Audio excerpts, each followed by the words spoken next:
예배의 자리에 나오신 형제자매님들 주님의 이름으로 환영합니다. 오늘은 자유 안의 진리를 향하여 라는 제목으로 성령의 조명하심을 구하며 은혜를 나누고자 합니다. 오늘의 중심적인 언어는 바로 자유라는 말입니다. 자유하면 무슨 생각이 나십니까? 내가 하고 싶은 대로 하고 사는 세상? 아니면 누군가 나를 구속하지 않는 세상? 서로 평등하고 동등한 세상? 여러 가지 생각들이 스쳐 지나가실 것입니다. 여러분들도 한번 상상해 보시기를 바랍니다. 자유의 의미는 나에게 무엇일까? 자유라는 말은 프라이하이트, 독일 말이죠. 리베르타스, 라틴어, 프리덤, 엘류테이아, 헬라어 등 다양한 언어로 표현할 수가 있습니다. 사전적 의미를 보면 내가 속박된 어떤 것으로부터의 자유인 소극적인 개념과 내가 의지적으로 하려고 하는 어떤 일에 대한 자유로의 적극적인 자유를 정의를 하고 있습니다. 그렇게 내가 하고 싶은 것을 하면서 다른 사람의 권리를 침해하고 속박하는 것은 다시 누군가를 속박하는 행위로 들어가는 것이기에 진정한 자유라고 할 수가 없다는 것이지요. 참 자유의 의미는 바로 속박으로부터 벗어나면서 내가 또 다른 이들을 억압하거나 속박하지 않는 상태에서 내가 할 수 있는 것을 하는 것이 자유의 사전적 의미라고 할 수 있겠습니다. 그래서 자유는 방종이 아니라는 말도 나오는 것일 겁니다. 그렇다면 현대를 살아가는 우리에게 자유는 어떤 의미로 다가올까요? 자유를 내 삶의 의미로 가져올 수 있는 만큼 중요한 사건은 없을 것입니다. 자유라는 의미를 발견하지 못한다면 우리는 어쩌면 남들이 말하는 자유라는 개념에 휩쓸려 이리저리 표류하는 삶을 살 수도 있습니다. 하지만 이 자유가 나에게 참된 의미로 다가올 때만이 나의 삶이 비로소 자유와 관계를 맺게 된다는 말이겠죠. 오늘 본문처럼 진리를 알지니 진리가 너희를 자유케 하리라 라는 말씀이 우리가 가장 깊이 묵상해 봐야 될 말씀일 것입니다. 예수님이 이 말씀을 당시에 하나님의 선택되고 구별된 백성이라는 유대 사람들에게 한 깊은 이유가 분명히 있을 것입니다. 예수님이 요한복음 8장 32절에 이 말씀을 하자마자 유대인들이 이렇게 대답합니다. 요한복음 8장 33절에 보시면 그들이 대답하되 우리가 아브라함의 자손이라 남의 종이 된 적이 없거늘 어찌하여 우리가 자유롭게 되리라 하느냐. 희한한 일입니다. 하나님의 말씀이 틀렸다고 말하고 예수님의 말씀이 틀렸다고 말하고 있는 것이죠. 자신들은 이미 자유한 자들이다 라고 말하고 있습니다. 이스라엘은 분명 애굽에서 종도되었고 아수르에게 멸망도 당했고 바벨론의 포로로도 끌려가고 지금 이 얘기가 진행되고 있는 이곳도 바로 로마의 속국으로 있는 상태입니다. 그렇다면 이 사람들도 어떤 지금의 현실의 정황으로 노예되었고 종되었던 것을 얘기하고 있지 않은 것이 분명합니다. 자신들이 아브라함의 자손이라는 것에 상당히 자부심을 가지고 있으며 그럼에도 불구하고 우리는 누구에게 종이 된 적이 없다라고 얘기를 하고 있는 거죠. 결국 무슨 말입니까? 유대인은 하나님을 섬기는 구별된 민족이고 그렇게 선택된 민족이기에 아브라함의 자손으로 하나님의 백성으로서 종이 된 적이 없다는 말을 하고 있는 것입니다. 지금 이야기하고 있는 무리들은 요한복음 8장 초반에서 나오는 것처럼 유대의 종교 지도자들인 서기관과 바리새인들입니다. 자, 그렇다면 이 지도자들이 성서를 기록하고 가르치는 일을 하면서 하루 종일을 보내는 사람들이기도 하겠지요. 그런 사람들이 예수의 말씀에 직접적으로 반론을 제기하는 것입니다. 우리는 종이 된 적이 없는데 라고 말입니다. 예수님은 진리와 자유를 이야기하면서 너희들이 자유롭지 못하다라는 말씀을 하고 계신 거죠. 왜 그럴까요? 예수님이 보시기에는 그들은 자유로운 것 같으나 자유롭지 못한 자들이라는 것입니다. 자기들이 스스로 자유롭다고 여기는 사람들이라는 것이죠. 예수님은 그렇기 때문에 이들이 분명히 너희들은 종이다 라고 말씀하고 있습니다. 무엇의 종이요? 바로 요한복음 8장 34절에 나와 있습니다. 예수께서 대답하시되 진실로 진실로 너에게 이르노니 죄를 범하는 자마다 죄의 종이라. 죄를 범하는 자마다 라고 예수님은 말씀하시면서 그들의 착각을 깨고 계십니다. 그래, 너희들이 구별되고 하나님께 열심인 민족이고 선택받았다 할지라도 죄를 범하는 자는 죄의 종이라는 것입니다. 어느 누구도 죄에서 자유로울 수 없다는 말처럼 들립니다. 그리고 그 말이 사실입니다. 여기서 바로 죄를 범하다라는 포이온의 원형인 포이에오의 뜻을 보면 무엇을 만들다, 행하다 라는 말이 있습니다. 그리고 이 말과 함께 무엇을 운반하다, 어떤 것을 야기시키다 라는 뜻도 가지고 있는데요. 이것은 바로 우리가 죄를 범한다는 말의 뜻으로 이해하기보다 우리 안에 죄의 뜻을 우리가 운반한다라고 이해할 수 있는 것입니다. 죄가 원하는 것을 우리가 운반한다. 쥐리시 성경 번역에 보면 조금 더 이해하기 쉽게 번역이 되어 있습니다. 그 성경에는 Jeder der tut, was die Sünden will 이라고 나오면서 ist ein Sklave der Sünde 라고 얘기를 하고 있는데요. 이게 무슨 말이냐면 누구나 무엇을 행하는 것, 무엇을 행하냐면 죄가 하려고 하는 것을 행하는 것은 바로 죄의 종이다 라고 얘기를 하고 있는 것입니다. 누구나 그 죄가 행하려는 것을 행하면 죄의 종이다. 그것이 바로 우리의 모습이고 하나님의 택함을 받았다고 얘기하는 종교 지도자요 서기관들의 모습이다라는 의미입니다. 예수님은 왜 이런 말씀을 하시는 것일까요? 그렇습니다. 예수님의 의도는 그것을 비난하고 정죄하기 위함일까요? 그렇지 않습니다. 그것은 그들이 참된 자유 안으로 들어오게 하기 위한 것입니다. 자기들의 모습을 말씀을 통하여 보여주시면서 그들의 참 모습 보기를 원하고 계시다는 것이죠. 자, 그럼 이렇게 하나님의 택함받은 사람들을 예수님은 너희들의 모습 안에 죄가 하고자 하는 것을 행하는 모든 사람들이 그렇게 행하고 있다라고 얘기하면서 바로 그런 사람들이 죄의 종이다라고 말하고 있는 것입니다. 그렇다면 이런 사람들의 모습은 어떨까요? 죄의 종이 되어 있는 사람들의 모습, 죄가 하고자 하는 것을 그대로 운반하고 있는 사람들의 모습은 바로 이렇게 나타난다고 말하고 있습니다. 자, 요한복음 8장 1에서 11절을 앞으로 가서 살펴보겠습니다. 이 모습이 바로 죄가 하고자 하는 것을 그대로 드러내는, 죄를 옮기고 있는 그 자유한 걸로 착각하고 있는 사람들의 모습이라는 것이죠.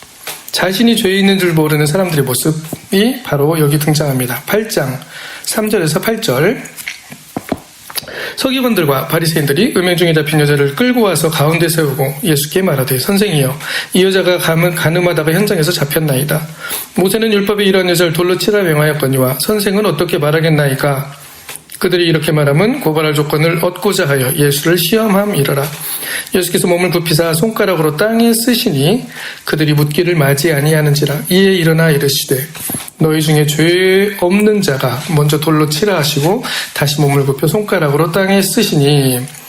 예수님이 감람산에 가셨다가 아침에 다시 성전에 들어와 사람들을 가르치십니다. 그때 서기관과 바리새인들이 음행 중에 잡힌 여자를 끌고 와서 말하는 장면이죠. 모세의 율법을 들어서 예수님은 어떻게 하시겠습니까? 라고 물어보는 것입니다. 근데 여기서 예수님이 그냥 대답을 하지 않으시고 몸을 굽히사 손가락으로 땅에 쓰시니라고 기록되어 있습니다. 무엇을 그렇게 쓰셨을까요? 저는 참 이 부분이 되게 궁금했었습니다. 도대체 뭘 쓰셨을까? 거기다 그냥 그림 그리셨나? 어떤 사본에 보면 예수님이 바로 그 고발하는 사람들의 죄를 땅에 기록하고 있었다라고 말하기도 합니다. 이것은 참으로 풍성한 은유인 것 같습니다. 성서에서 그것이 무엇인지를 말하고 있지 않지만 이 사건의 내용으로 돌아볼 때 예수님이 그 고발하는 자들의 죄를 땅에 쓰고 있었다는 말은 앞에 너희 또한 죄의 종인지 알지 못하는가라는 이야기와 일맥상통하기 때문입니다. 그 가늠한 여인을 가운데 세우고 유대의 소위 구별되고 성결하고 거룩하다고 자칭하는 사람들이 예수께 질문하며 예수님 근처에 서 있었을 것입니다. 그리고 그중 몇몇은 예수님이 자신의 죄를, 자신의 은밀한 죄를, 누구도 알지 못하는 죄를 땅에 기록하고 있는 것을 보았을 것입니다. 그것이 내 얘기라는 것을 그 사람들은 바로 알아채었을 것입니다. 왜요? 그것은 나만 아는 얘기이기 때문이죠. 판단하는 자들, 하나님만이 판단자이신데 하나님만이 선과 악을 말하시고 죄인을 정죄하고 그들에게 너희들이 죄인이라고 말할 수 있는 분이신데 바로 종교 지도자들이 하나님의 판단자의 자리에서 재판관의 자리에서 하나님과 같은 일을 하고 있었다는 것입니다. 하나님의 형상인 그 여인을 돌로 치려 하고 있었던 것이죠. 이것이 바로 소위 종교 지도자들 그리고 하나님의 택한 백성이라는 유대인들의 모습이었습니다. 그리고 바로 이 모습이 자유로운 것으로 착각하고 있는 사람들의 모습이라고 말씀을 하고 있는 것이죠. 로마서 2장 1절 4절에 보면 이렇게 말씀하고 계십니다. 그러므로 남을 판단하는 사람아 누구를 막론하고 내가 핑계하지 못할 것은 남을 판단하는 것으로 내가 너를 정죄함이니 판단하는 내가 같은 일을 행함이니라 라고 말씀을 하고 있습니다. 그렇습니다. 이 판단하는 모습이 바로 나를 정죄하는 모습이고 성서 또한 이 모습 안에 나를 발견해야 된다고 말하고 있습니다. 자, 여기에서 우리 진리에 대한 것을 한번 생각해 보도록 하겠습니다. 그러면 진리는 무엇일까요? 진리는 우리를 자유케 한다고 하였는데 진리는 바로 우리의 참 모습을 깨달아 아는 것이 진리라고 말하고 있는 것입니다. 예수님이 누구인가? 라는 것에 대한 질문이기도 합니다. 그리고 이것은 그리스도가 무슨 의미인가라는 질문이기도 합니다. 예수님이 세상에 오셔서 하신 일이 무엇인가를 들여다보며 그 예수님의 행하신 일들, 예수님이 의미했던 것들이 나와 무슨 관계가 있는 것을 깨달아 아는 것이죠. 그리스도가 누구입니까? 우리를 주의 종에서 자녀로 자유하게 하는 분이라는 것입니다. 진리는 바로 우리가 죄의 종이라는 것을 보여주는 것입니다. 그래야만 우리가 자유할 수 있기 때문입니다. 앞에 가늠한 여인의 이야기처럼 인간은 자신이 죄인인 줄도 알지 못하면서 다른 사람을 판단하며 하나님의 자리에서 그렇게 거룩한 모습으로 살아가고 있다는 것입니다. 인간이 따먹은 선악과의 선악을 아는 지혜는 결국 우리가 하나님의 자리로 올라가려고 하는 하나님인 채 하는 거룩한 척하는 판단자로서의 모습으로 우리를 왜곡시켜버리는 것입니다. 바울도 로마서 2장 2절에 같은 얘기를 하고 있습니다. 2장 2절 보면 이런 일을 행하는 자에게 하나님의 심판이 진리대로 되는 줄을 우리가 아노라. 여기서도 진리를 얘기하고 있네요. 심판이 진리대로 된다. 진리가 무엇입니까? 바로 너희가 죄의 종이다. 죄가 원하는 것을 너희가 행하는 사람들이다라는 것을 말하고 있는 것이죠. 우리의 모습의 실체를 말하고 있는 것입니다. 오늘 본문의 말씀의 뒷이야기를 살펴보면 이런 같은 맥락의 이야기가 나옵니다. 바로 자신이 스스로 자유하다고 여기고 자신이 누구를 판단할 수 있다고 여기는 사람들의 모습은 결국 어디에서 근거하는지를 보여주고 있다는 것이죠. 요한복음 8장 39절을 보시면 대답하여 이르되 우리 아버지는 아브라함이라 하니 예수께서 이르시되 너희가 아브라함의 자손이면 아브라함이 행한 일들을 행할 것이거늘 지금 하나님께 들은 진리를 너희에게 말한 사람이 나를 죽이려 하는도다. 아브라함은 이렇게 하지 아니하였느니라 라고 말씀하고 있습니다. 예수님이 진리를 말하는데 무슨 진리를 말해요? 너희가 죄의 종이다 라고 얘기를 하고 있는 겁니다. 앞절에서. 근데 그것을 얘기하니까 뭐라고 그래요? 자기들은 아브라함의 자손이기 때문에 그렇지 않다라는 것을 얘기하고 있는 거죠. 유대인들은 자신이 아브라함의 자손이고 자신들은 음란한 데서 나지 아니하였고 아버지는 한 분뿐이 하나님이라고 고백을 하고 있는 것이에요. 너희는 너희 아버지가 행한 일을 아는도다. 대답하되 우리가 음란한 데서 나지 아니하였고 아버지는 한 분뿐이시니 곧 하나님이시로다 라고 말을 하고 있는 거죠. 예수께서 그렇게 이 사람들이 그렇게 얘기한다고 말하고 있는 것입니다. 이 고백이 사실은 참되지 않습니까? 자기들이 아브라함에게서 났고 아버지는 하나님 한 분뿐이다. 그리고 분명 그들의 진실함 또한 들어있을 것입니다. 진리를 알고 자유한 것 같은 이 고백이 그런데 결국은 남을 판단하고 다른 이들을 자유하지 못하게 하고 죄인으로 규정하고 죽이려고 하고 있다는 것입니다. 고백이라는 것이 이런 모습으로 나타나고 있다는 것을 보여줍니다. 우리는 우리가 고백만 하면 모든 것이 일사천리로 진행이 된다고 말하기도 합니다. 구원을 얻고 하나님의 자녀가 된다고 말합니다. 그런데 성서는 분명히 이 이야기를 통해서 증거하고 있습니다. 고백 이전에 있어야 할 것이 무엇인지를 분명히 말해주고 있는 것입니다. 무엇이 있어야 합니까? 바로 진리를 아는 것이 있어야 한다라고 얘기를 하고 있습니다. 저도 알고 싶습니다. 아니, 저는 이미 진리를 아는 줄 알았는데요 라고 말씀하시는 분도 계실 거예요. 그러나 우리는 오늘 성서 본문이 말씀하고 있는 진리가 무엇인지를 깊이 묵상해 보아야 합니다. 그리고 내가 진정 매일 성령님이 전해주시는 말씀이, 그리스도가 전해주는 이 말씀의 사건이 매일 새롭게 나에게 경험되고 있는가를 돌아봐야 한다는 것이죠. 예수님이 하나님께 들은 진리를 말하므로 유대인들이 예수님을 죽이려고 하고 있다는 것인데, 아브라함은 그렇게 하지 않았을 것이라는 것이에요. 여기서 예수님이 말하는 진리는 너희가 죄의 뜻을 행하기 때문에 너희는 죄의 종이다라고 얘기하는 것입니다. 가늠한 자들을 세워두고 그들의 죄목을 땅에 쓰시면서 죄를 범하지 않은 자가 먼저 돌로 치라는 말씀을 하고 계신 것이에요. 너희들 모습이 이렇다라는 것을 보여주고 계시는 거죠. 나는 율법을 지키는 자 같고, 나는 하나님의 뜻대로 사는 자 같고, 나는 택함받은 사람 같은데, 예수님이 보시기에는 너희도 이 가늠한 여자와 다르지 않다라는 것을 얘기를 하고 있는 것입니다. 이것을 얘기해 주시는 것이, 이 말씀의 빛을 비춰주시는 것이 바로 진리라고 얘기를 하고 있습니다. 진리는 예수님이 우리의 구주시라는 고백이기도 하지만, 예수님이 왜 우리의 구주이신가, 왜 하나님만이 구원이신가를 알아야 된다는 것을 말하고 있다는 것입니다. 이것을 깨닫지 못하면 결국 그런 진리를 말하는 사람들은 미워하게 되고, 그런 진리를 말하는 사람들을 죽이려고 한다는 것이죠. 기분이 나쁘다는 것입니다. 나는 그렇지 않다는 것에 대한 방어 기제와 변명이 수도 없이 늘어날 수 있다는 것입니다. 우리는 거룩한 하나님의 자녀라고 얘기를 하고, 다른 형제를 판단하고 그들을 돌로 치려하며 그것이 사울이 행했던 것처럼 마땅하다고 여기게 된다는 것이죠. 이것은 우리 안의 죄가, 자신의 실체가 들춰지는 것을 막으려고 우리를 격동하는 것입니다. 어떻게든 말씀에 비답해서 비춰지는 자신의 실체를 거룩함으로 가리려고 온갖 속임수를 다 사용하고 변명하고 변론합니다. 바로 오늘 말씀의 유대인들과 같이 말입니다. 예수님은 43절에 어찌하여 내 말을 깨닫지 못하느냐, 이는 내 말을 들을 줄 알지 못함이다라고 한탄하고 계시는 거예요. 귀가 막혀 있다는 것이죠.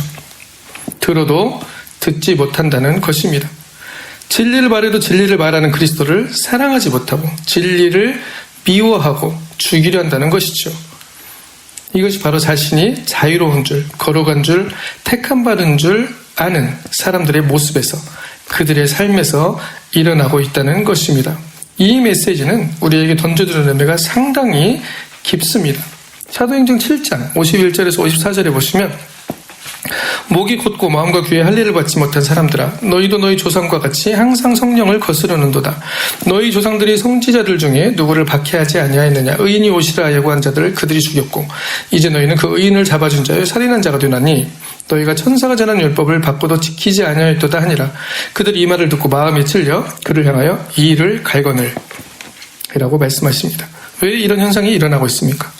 바로 죄라는 것, 우리 안에 있는 죄의 의도를 따라 우리가 행하고 있기에, 죄의 종노릇 하고 있기에 그 죄로 인하여 우리는 그렇게 눈과 귀가 어두워지게 되어버렸고, 그러한 빛이 우리 안에 들어올 때, 그러한 말씀을 우리에게 전해질 때 우리는 그거에 대해서 마음에 찔리지만 이를 간다는 것이에요. 그것이 결국 그리스도를 십자가로 내몰았고, 스데반의 설교를 양심에 찔려 귀를 막고 그를 돌로 쳐 죽였던 것입니다. 성서는 말씀으로 오신 예수님은, 성령님은 결국 무엇을 말씀하고 계십니까? 내가 너에게 진리를 말하고 있다라고 말씀하고 계신 거예요. 그 진리는 바로 우리 안에 깊이 박혀 거룩함으로 치장하고 있는 죄의 본체를 드러내고 계신 것입니다.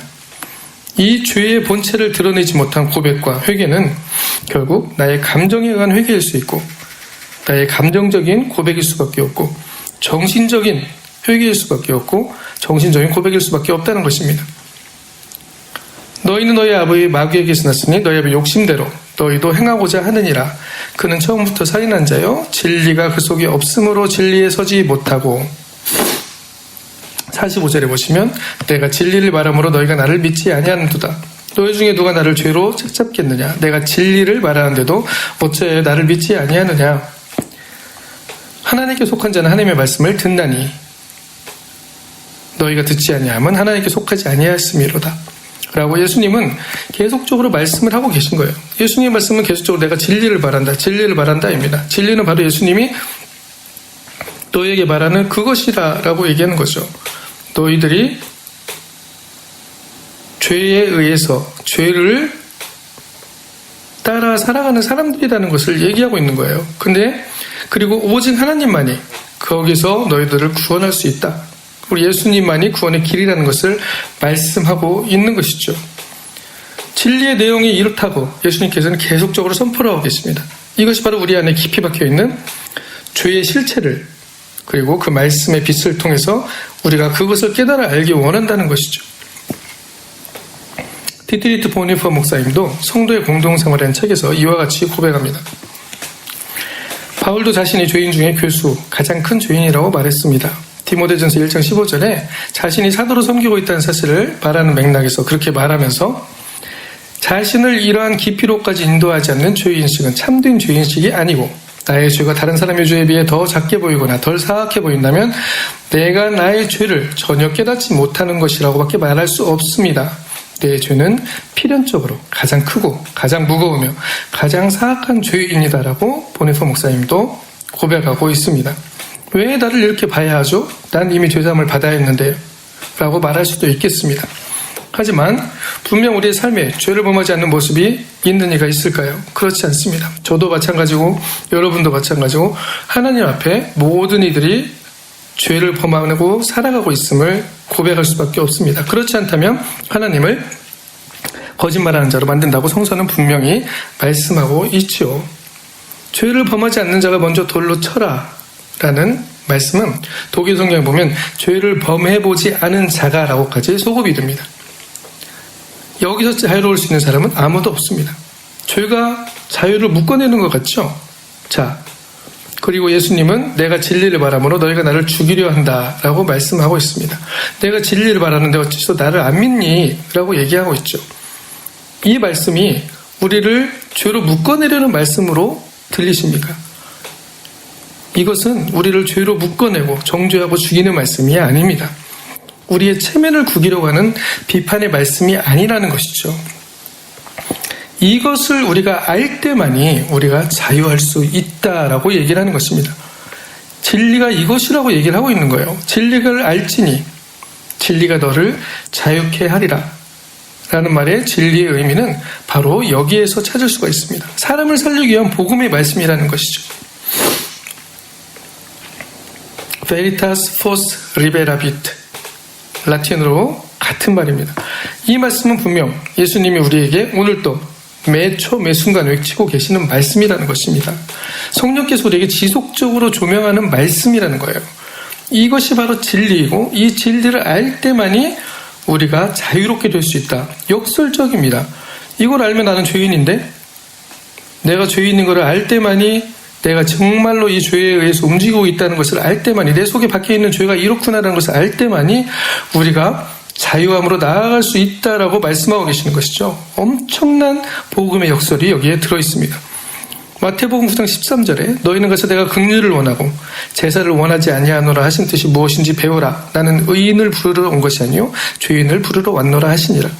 누가복음 5장 32절에 내가 의인을 부르러 온 것이 아니요 죄인을 불러 회개시키러 왔노라. 마가복음 2장 17절에 예수께서 들으시고 그들에게 이르시되 건강한 자에게는 의사가 쓸데없고 병든 자에게는 쓸데있느니라. 나는 의인을 부르러 온 것이 아니요 죄인을 부르러 왔노라 하시니라. 여기에서 누가 보이십니까? 우리의 모습이 보여야 됩니다. 저와 여러분의 모습이 보여야 됩니다. 우리가 죄를 고백하고 그리스도의 자녀가 되었지만 그것으로 우리는 구원을 얻었고 하나님 앞에 나아갈 수 있는 자격을 얻었지만 우리는 이 죄인으로서의 삶을 아직도 우리의 삶에서 살아가고 있다는 것을 알아야 된다는 것이죠. 구원받은 죄인이라는 것을 우리가 뼈저리게 느껴야 된다는 것을 얘기하고 있습니다. 예수 그리스도는 우리의 실체를 알고 계십니다. 삶의 모습을 알고 계십니다. 아무리 우리가 거룩한 척해도 우리가 죄를 범하면서 살고 있다는 것을 알고 계십니다. 그럼에도 불구하고 우리를 판단하지 않으시고 우리를 사랑으로 기다리고 계십니다. 너의 모습이 이렇게 병들었는데 아직도 죄의 의지를 따라 살아가는데 사랑하는 아들아 딸아 내가 너를 고쳐줘야 하지 않겠니? 라고 말씀하시는 것이죠. 그리고 매 순간 고쳐주시겠다는 것을 말씀하십니다. 그렇게 그리스도를 만났다는 것은 내가 하나님의 자녀라는 것은 바로 우리 안에 죄의 존재를 인정하는 것, 그리고 그 모습이 내 모습이며 내가 그렇게 죄로 가득 찬 죄인임을 가슴을 치며 통곡하는 참된 회개가 있는 삶을 살아가는 것입니다. 이것이 바로 진리를 아는 삶입니다. 그리고 바로 형제를 사랑하는 것, 이웃을 사랑하는 것은 바로 여기서 시작할 수 있다는 것입니다. 내가 다른 사람보다 더 죄인이고 내 죄가 더 다른 사람보다 큰데 다른 사람을 손가락질할 수 없다는 것이죠. 그 형제를 사랑할 수 있는 근거가 바로 내가 더 죄인이라는 것을 깨달아 알기 때문에, 그리고 그 죄의 삶으로부터 자유할 수 있는 그리스도를 알기 때문에 우리가 그리스도를 통해서만이 형제를 사랑할 수 있다는 것입니다. 진리는 바로 우리가 병들었고 죄인이고 죄의 법이 우리 안에 존재하며 그로 인해 우리는 매일 씨름하고 곤고한 사람이라는 것을 알게 합니다. 힘드십니까? 곤고하십니까? 그렇지 않습니다. 이것이 바로 자유로 나가게 하는 가장 중요한 깨달음이기 때문입니다. 그리고 그리스도인은 이러한 우리의 삶의 내면의 깊은 모습을 주님께 아뢰며 성령의 도우심을 구하여 희망을 하나님께 두는 사람들입니다. 오늘 본문처럼 진리가 말해질 때 변명하거나 나는 그래도 거룩한데요 라고 변론하는 사람들이 아니라는 것이죠. 회개하라 하나님의 나라가 가까웠다라는 말씀은 그렇게 진리를 알지니 진리가 너희를 자유케 하리라는 말씀과 맥락을 같이 합니다. 회개가 진리로 하나님의 나라가 자유로 대치될 수가 있겠지요. 진리가 자유하게 하듯이 또한 자유 안에서만이 진리를 발견할 수 있습니다. 진리를 가지고 있다고 하면서 다른 사람들을 판단하고 다른 사람들을 정죄하고 그들을 죄의 굴레 아래로 끌어내려오는 것은 우리가 그들을 자유하지 못하게 하는 것이고, 그리고 내가 판단자로서 하나님 앞에 서 있다는 것이죠. 이것은 바로 자유하지 못하게 하는 진리를 가지고 있다는 말이고, 이 진리는 자유할 수 없다는 말이기도 합니다. 그렇게 하나님의 나라에는 회개한 자들만이 모인 곳입니다. 내가 거룩하다고 하는 자들이 모인 곳, 내가 선택받았다고 하는 자들이 모인 곳이 아니라는 것입니다. 예수님은 우리의 죄의 실체를 그대로 드러내시며 그 죄의 종된 모습을 통해서 우리가 자유할 수 있는 진리를 말씀하십니다. 여러분은 자유하십니까? 여러분은 진리를 아십니까? 혹시 진리를 안다고 자부하면서 자유하지 못하는 나를 인정하지 못하는 내 모습은 없습니까? 저 또한 상당히 많은 방어 기제들을 가지고 있음을 알고 있습니다. 오늘 말씀 앞에 저와 여러분들 다시 한번 우리를 비춰보기를 원합니다. 그를 통해서 보여주신 내 모습을 그대로 가지고 하나님 앞에 그리스도의 십자가 앞에 나아가기를 원합니다. 내 모습이 이렇게 그리스도 십자가만이 우리를 구원하는 길이신 것입니다. 이 고백이 참된 진리를 가진 자들의 고백이고 참된 진리를 아는 자들의 행동이며 믿음이 있는 자들의 모습입니다. 하나님의 말씀은 주일날만 우리에게 들려지는 것도 아니고 내가 성경을 읽을 때만 들려지는 것도 내가 기도하고 또 묵상할 때만 들려지는 것도 아니며 우리의 삶에서 매 순간 내가 존재하는 모든 곳에서 우리와 호흡하며 말씀하고 계십니다. 이 말씀이 들리십니까? 사랑하는 아들아, 딸아, 진리를 알아라. 그래야만이 자유할 수 있다. 그 자유야만에 진리가 있단다라고 말입니다. 나를 매 순간 고치시고 회개하게 하시고 죄의 의지를 따르는 삶에서 그리스도를 따르는 삶으로 변화시킨 놀라운 생명의 능력을 경험하게 하십니다. 이 경험은 우리가 그것을 죄의 의지를 따르고 있다는 것을 볼 때만이 우리가 거기서부터 자유할 수 있다는 것을 얘기하고 있는 것이에요. 생수의 강이 매 순간 넘쳐 흐르게 됩니다. 복의 근원으로부터 오는 놀라운 자녀됨의 복과 은혜를 경험하게 됩니다. 죄를 범하지 않는 자가 먼저 돌로 쳐라라는 말씀을 통해서 내 삶에서 내가 어떻게 살아가고 있는 것을 바라보고 나의 참 모습을 발견하고 내 모습이 저기에 서 있던 유대인들의 모습이었구나라는 것을 알 때 그 진리의 말씀을 나의 말씀으로 받아들일 때 그 진리가 너희를 자유케 할 것이다 라고 주님은 말씀하십니다.